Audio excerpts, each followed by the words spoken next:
तो भूमि बिल पर बवाल। 8 साल पुराने भूमि अधिग्रहण कानून में प्रदेश सरकार के बदलाव के खिलाफ कांग्रेस ने मोर्चा खोल दिया है। इसे को लेकर पूर्व सीएम भूपेंद्र सिंह हुड्डा ने विधानसभा में पारित विधेयक को किसान विरोधी बताया था। आज इस पर हुड्डा को राज्यपाल से मुलाकात भी करनी थी, लेकिन पूर्व सीएम हुड्डा का राज्यपाल से मिलने का कार्यक्रम किन्हीं वजहों से रद्द हो गया है। तो यह मामला प्रदेश में लगातार गर्माता जा रहा है और इस मामले को लेकर विपक्ष कहीं ना कहीं सीधे तौर पर लामबंद नजर आ रहा है। आपको बता दें, आज पूर्व सीएम भूपेंद्र सिंह हुड्डा प्रदेश के राज्यपाल बंडारू दत्तात्रेय से इसी संबंध में मुलाकात करने वाले थे, उनको ज्ञापन सौंपने वाले थे, लेकिन किन्हीं वजहों से यह मुलाकात का कार्यक्रम रद्द हो गया। लेकिन इतना जरूर है कि विपक्ष की तरफ से यह साफ तौर पर कहा गया है कि दोपहर 3 बजे प्रेस कॉन्फ्रेंस होगी और इसी में जो बातें भूपेंद्र सिंह हुड्डा रखेंगे वो हरियाणा न्यूज भी आपको सुनवाएगा। तो भूमि बिल पर बवाल प्रदेश में अब देखने को मिल रहा है। आपको बता दें, विपक्ष की तरफ से इस भूमि अर्जन बिल को लेकर तर्क दिए जा रहे हैं कि भूमि अर्जन बिल में जो संशोधन सरकार की तरफ से किया गया है, वो संशोधन की वजह से ये बिल किसान विरोधी बन गया है। किसानों के हक मारने के लिए और किसानों के हकों का हनन करने के लिए इस तरह के बिल में संशोधन किया गया है।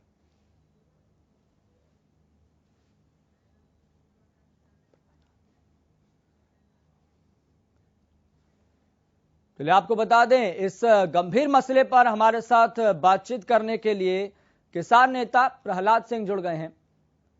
प्रहलाद सिंह जी, आपका बहुत बहुत स्वागत है सबसे पहले हरियाणा न्यूज पर। थैंक यू सर, नमस्कार।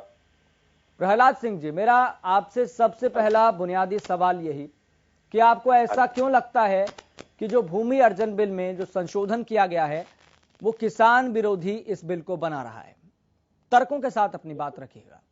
ये तो बिल्कुल साफ दिख रहा है कि ये जो बिल लेके आए हैं, जो पहले जो बिल था, एक सरकार का पास ये होता है कि सरकार अगर कोई देश हित के लिए या जनता के लिए कोई काम कर रही है और उसके लिए कोई विकास कर रही है तो सरकार को किसानों से जमीन लेकर उसके ऊपर तो प्रोजेक्ट लगाना होता था। लेकिन अब जो ये किया जा रहा है बिल, ये कंपनियों को फायदा पहुंचाने के लिए किया जा रहा है सीधा सीधा।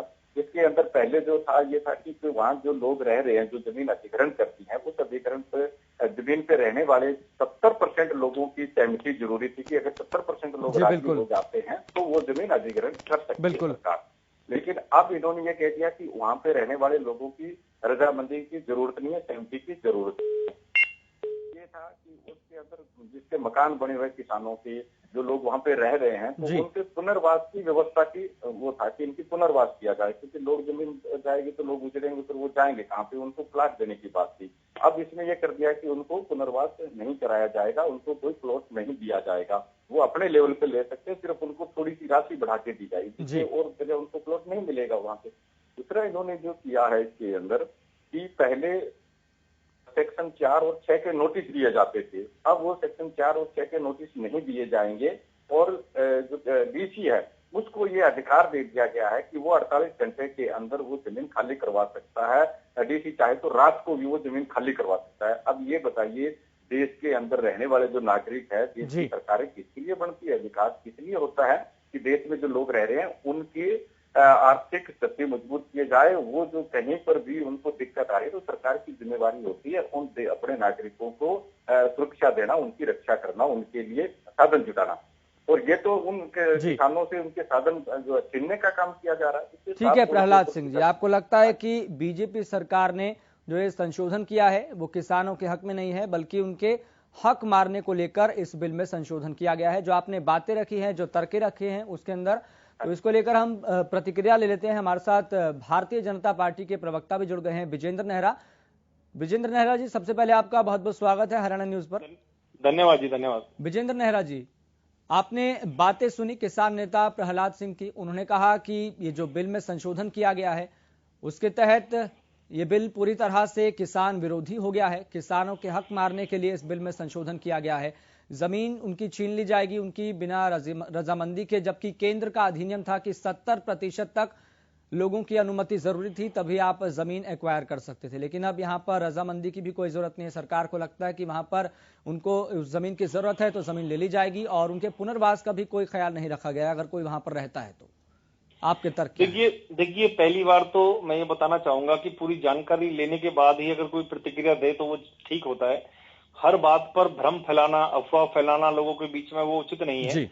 जिस तरह से कृषि कानूनों को लेकर भ्रम फैलाया गया, मंडी खत्म हो जाएगी, एमएसपी बंद हो जाएगी, अभी ना तो मंडी कोई खत्म हुई है बल्कि मंडी हम नहीं बना रहे हैं। एमएसपी लगातार जारी है, बढ़ाने का हम काम कर रहे हैं, मंडियों को मजबूत करने का काम कर रहे हैं। उसी तरह से अब एक नया शगुफा छोड़ने का प्रयास कर रहे हैं। मैं आपको बताना चाहूंगा, इनको किसान नेता को 2013 का जो बिल था ना भूमि संशोधन वाला, उसको ध्यान से पढ़ना चाहिए। उसमें भी ये लिखा हुआ था कि विशेष परिस्थितियों के अंदर, ये सारी पावर पहले भी सरकार के पास थी, इसको सिर्फ हमने डिफाइन करने का काम किया। मैं आपको बताना चाहूंगा कि सेना के लिए कोई जमीन चाहिए, सेना से जुड़े उपकरण बनाने के लिए कोई जमीन चाहिए, रेलवे के लिए जो कोई जमीन चाहिए या हाईवे के लिए कोई जमीन चाहिए, सिर्फ उसके अंदर ये सरकार ने किया है प्रोविजन। और दूसरा, कल सरकार ने बड़ा स्पष्ट रूप से कहा है कि कोई भी प्राइवेट व्यापारी के लिए, प्राइवेट कंपनी के लिए किसी भी तरह की जमीन परचेज सरकार नहीं करेगी। सिर्फ और सिर्फ सरकारी, वो भी जरूरी साधन संसाधन जो आम जनता से जुड़े हुए। अगर हाईवे बनेगा तो उसका लाभ जनता को मिलेगा, अगर रेलवे लाइन जाएगी तो उसका जनता को लाभ मिलेगा, अगर सेना से जुड़ा उपकरण बनेगा उसका जनता को लाभ मिलेगा। और इसके साथ साथ मैं आपको बताना चाहूंगा कि इसमें पुनर्वास योजना के तहत जो पहले प्लाट देने का प्रावधान था, उसकी जगह हमारी सरकार ने उसको, एक तो देखिए इसमें पेमेंट का हमने बड़ा अच्छा सिस्टम किया। पहले कई कई साल तक पेमेंट लटकी रहती थी, अब उसको एक मुश्त 50% पेमेंट हम देंगे जी। 1 महीने के अंदर पेमेंट उसके अकाउंट में चली जाएगी। दूसरा, एक सबसे बड़ा जो बेनिफिट है वो ये किया है कि इसके अंदर जो प्रोविजन था पुराने में प्लॉट देने का जो प्रोविजन था, जो जरूरतमंद लोग हैं पुनर्वास योजना के तहत, उनको घर बनाने के लिए हम 50% सहयोग करेंगे। आप देखिए कितना बड़ी राशि होती है मकान बनाने के लिए, आज कितना बड़ा खर्चा आता है। विजेंद्र नेहरा जी, किसानों की तरफ से तर्क तो ये दिया जा रहा है ना, अगर रजामंदी ले ही नहीं रहे तो फिर ये बिल का है बात का मतलब आप यहाँ पर तानाशाही कर रहे हैं। मतलब जब मन पसंद आए तो वो जमीन अख्वायर कर ली, किसान का कुछ पता नहीं कहाँ जाएगा किसान। देखिए मेरी बात सुनिए, पहले तो मैं आपको बता देता हूं कि सेक्शन 4 और सेक्शन 6 का नोटिस जैसे पहले जाता था वो आज भी जाएगा। मैंने आपको पहले बताया ये सामान्य परिस्थितियों में जमीन एक्वायर नहीं होगी किसान की, ये असामान्य परिस्थिति यानी सेना से जुड़ा उपकरण, मैं फिर रिपीट कर रहा हूं, कोई हाईवे बनाना है, कोई रेलवे का प्रोजेक्ट है, कोई प्राइवेट प्रोजेक्ट के लिए सरकार जमीन एक्वायर नहीं करेगी। जबकि कांग्रेस के शासनकाल में तो प्राइवेट सरकार जमीन एक्वायर करके प्राइवेट बिल्डरों को देने का काम करती थी, मुनाफा कमाने का काम करती थी। और मैं आपको उदाहरण के तौर पर देना चाहूंगा, देखिए अगर सरकार ने ये बोला है कि कोई जरूरी अगर कोई प्रोजेक्ट लगाना है तो उसके अंदर हमें जल्दी से अगर काम कर, जैसे मैं आपको केएमपी का उदाहरण देना चाहूंगा जी। भूपेंद्र सिंह हुड्डा जी के शासनकाल में केएमपी का काम शुरू हुआ था, हमारी सरकार 2014 में आई, उससे पहले केएमपी का काम अटका हुआ था जी। बारिश के कारण वहां की मिट्टी भी बह चुकी थी और लोग मिट्टी को भी चुरा चुरा के ले गए थे। वो किस वजह से था? बीच में 1-2 किसानों ने ऑब्जेक्शन लगा दिया कि मैं अपनी जमीन नहीं दूंगा। एक केएमपी का हजारों करोड़ रुपए का प्रोजेक्ट एक किसान की वजह से अगर रुक जाए तो क्या इसको आप उचित मानते हैं? क्या वो जनता के हित में है? वो जनता के पैसे की बर्बादी नहीं है? इस कारण अगर कोई जरूरी चीज है तो सरकार ने उसमें अमेंडमेंट करने का काम किया और उसमें जो प्रक्रिया पहले थी वो आज भी है। और जो ये दो जो कांग्रेस वाले जो बार बार बात करते हैं, 2014 के जो इनका वो था उसमें क्लॉज नंबर 10 के अंदर अगर आप पढ़ेंगे उसमें लिखा हुआ है कि विशेष परिस्थितियों के अंदर जो अमेंडमेंट हमने सिर्फ डिफाइन किया है, उस समय भी विशेष परिस्थितियों के नाम पे ये सारे अधिकार सरकार के पास थे। इसमें कहां गलत है? बताइए मुझे कहां गलत है इसमें? विजेंद्र नेहरा जी, लेकिन यहाँ पर कांग्रेस की तरफ से तमाम तर्क दिए जा रहे हैं। उन्होंने कहा कि बीजेपी सरकार किसान विरोधी हो चुकी है। एक तरफ तो पहले से ही किसान गुस्से में थे, उनको और ज्यादा गुस्से में लाने का काम मनोहर सरकार कर रही है। देखिए आप मुझे बताइए, मैं सागरपुर गांव में रहता हूं, फरीदाबाद जिले के पृथला विधानसभा क्षेत्र के छोटा सा किसान हूं। मेरी ठेकेदारी मैं किसी को कैसे दे सकता हूं कि कोई किसान की ठेकेदारी लेके बैठ जाएगा? किसान तो मैं हूं। मेरे सागरपुर गांव के अंदर हर किसान अपने खेत में लगा हुआ है। मेरे पृथला विधानसभा क्षेत्र के अंदर 104 गांव के किसान अपने यहाँ लगे हुए हैं। मेरे फरीदाबाद जिले से अगर मैं शुरुआत करूं तो 144 गांव है मेरे फरीदाबाद में। एक सिंगल आदमी मैं ओपन चैलेंज देके बोल सकता हूं, सिंगल आदमी मेरे गांव का, मेरे इलाके का, पृथला का, फरीदाबाद का कोई बता दे कि बॉर्डर पे बैठा है। अरे किसान तो अपने खेत में लग रहा है साहब। ये तो कांग्रेस के कार्यकर्ता और कांग्रेस के द्वारा जो भटकाए हुए लोग है ना, वो उपद्रव फैला रहे हैं पूरे हरियाणा प्रदेश के अंदर। क्यों किसान को बदनाम कर रहे हो? ये किसान नहीं है, पूरी जिम्मेदारी से कह सकता हूं। मुझे बताइए किसान नेता कौन सी फसल करते हैं? मैं बताता हूं मैं कौन सी फसल करता हूं। जी, आपने अपनी बात रखी, तर्क रखे, आपने बताया नाम नहीं पता होंगे कि केंद्र सरकार के पहले भी जब ये बिल लाया गया था तो इसके अंदर इस तरह के अधिनियम थे। ठीक है, विजेंद्र नेहरा जी, आपके पास लौटूंगा, चूंकि प्रतिक्रिया लेना बेहद जरूरी है। किसान नेता हमारे साथ प्रहलाद सिंह जुड़े हुए हैं। प्रहलाद सिंह जी, आपने बात सुनी विजेंद्र नेहरा जी की, उन्होंने तर्कों के साथ बात रखी है। उन्होंने कहा कि किसानों को कोई नुकसान नहीं होगा, लेकिन जो प्रदेश में डेवलपमेंट होना है, जो इमरजेंसी डेवलपमेंट है, वो हमारे प्रदेश की जनता के लिए ही फायदेमंद है, इसलिए जमीन एक्वायर करना भी जरूरी है। देखिए, देश का दुर्भाग्य ये है कि देश के चुने हुए जो लोग हैं वो ही देश के किसानों को किसान मानने को तैयार नहीं है। ये इससे बड़ा दुर्भाग्य क्या होगा। और जो आज लाखों लोग सड़कों के ऊपर हैं, ये उनको किसान मानने को तैयार नहीं है। तो क्या हम पाकिस्तान से आए हैं, क्या हम अमेरिका से आए हैं, क्या हम कहीं और दूसरे ग्रह से आए हुए लोग हैं जो यहाँ पे सड़कों पे बैठे हैं अब पिछले 10 महीने से। तो ये जो लोग इनको किसान नहीं मान रहे, तो इन लोगों को क्या है, इन लोगों की बुद्धि भ्रष्ट हो चुकी है। आप ये जो कह रहे हैं ना कि इस बिल के अंदर पढ़ के आइए, मैं विजेंद्र जी से कहना चाहता हूँ कि वो अपनी जानकारी दुरुस्त करें। इस बिल के अंदर जो लिखा हुआ है वो ग्रामीण विकास को लेकर, रेलवे को लेकर, शिक्षा को लेकर और भी सारी चीजें इसके अंदर लिखी है कि कभी भी जब चाहे सरकार जो है वो ये जमीन अधिग्रहण कर सकती है और उसमें जो प्रोजेक्ट लगेगा वो कंपनी लगाएगी और कंपनी के साथ ये पार्टनरशिप करेंगे। ये कह रहे हैं कि हम उसके लेके उसका कर ही नहीं रहे कंपनियों को लेकर, तो और किसके लिए है भाई ये प्रोजेक्ट? तो उद्योगपतियों के लिए आप लगाने को तैयार हो रहे हैं। और जमीनें जो है किसानों की, जो लोग रह रहे हैं, उनकी रजामंदी होनी चाहिए कि वो लोग अपनी जमीन देना चाहते हैं या नहीं देना चाहते हैं।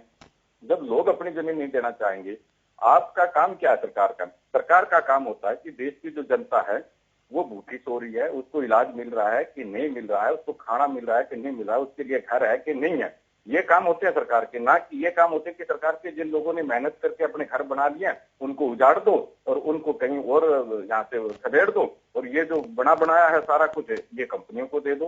भाई, देश के अंदर इतनी जमीनें पड़ी है जो बंजर जमीनें हैं, आप वहां पे प्रोजेक्ट लगाइए देश के विकास को लेकर, आप सरकारी प्रोजेक्ट लगाइए। आप क्यों इन कंपनियों के पीछे पड़े हैं?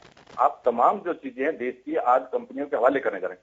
जलियांवाला बाग जो है इन्होंने वो दे दिया गया है उसको प्राइवेट को, हमारा लाल किला दे दिया गया है, हमारे LIC दे दी गई है, तमाम संसाधन ये प्राइवेट को देने जा रहे हैं। जी, प्रहलाद सिंह जी, यहाँ पर दुष्यंत चौटाला से जब इस संबंध में सवाल पूछा गया था, प्रहलाद जी, दुष्यंत चौटाला जी से जब ये सवाल पूछा गया था तो उन्होंने तर्क दिया कि पहले से ही 16 राज्यों में इस तरह के कानून में, इस तरह के बिल में संशोधन किया जा चुका है, जिसमें महाराष्ट्र भी शामिल है, तमिलनाडु भी शामिल है और अन्य राज्य भी शामिल है। तो मतलब कि 16 राज्यों का उन्होंने तर्क दिया कि वहां पर भी इमरजेंसी जो प्रोजेक्ट्स होते हैं उनके लिए किसानों की जमीन एक्वायर की जा सकती है। इस तरह के 16 राज्यों में पहले से भी इस बिल में संशोधन किया जा चुका है। एक तो आपातकालीन स्थिति होती है कि ये तो देश के लिए और जनता के लिए या कोई ऐसा कोई सिस्टम है जो सुरक्षा की दृष्टि से देखते हुए बहुत ही जरूरत है, वो तो किया जा सकता है। मुझे लगाओ मॉल बनाना कौन सा ज्यादा जरूरी काम है? रेलवे लाइन निकालना है तो क्या रेलवे लाइन यही जरूरी है कि यहीं से निकालना इसी किले के अंदर? रेलवे लाइन तो जमीनों को इधर उधर इलाका देख के उस हिसाब से साइड चेंज की जा सकती है। रोड भी बनाए जाते हैं, उनकी साइडें चेंज हो सकती है। अभी यहाँ आपको शिक्षा का उदाहरण देता हूँ, बहुत सालों से एक सड़क बनी हुई थी, किसानों ने केस किया, अब सरकार को वो कोर्ट में केस जीते हैं और सरकार को सड़क तोड़ के दूसरी जगह जहाँ सड़क थी वहां पर बनाना। किसान तो पहले से ही सरकार से खफा है, सरकार से नाराज हैं, और जो करनाल में बस्तारा टोल पर हुआ उससे तो और ज्यादा किसान गुस्से में आ गए हैं। और भूमि अर्जन बिल को लेकर अब आगे की रणनीति क्या रह सकती है किसान नेताओं? क्या इसको लेकर विचार किया जा रहा है?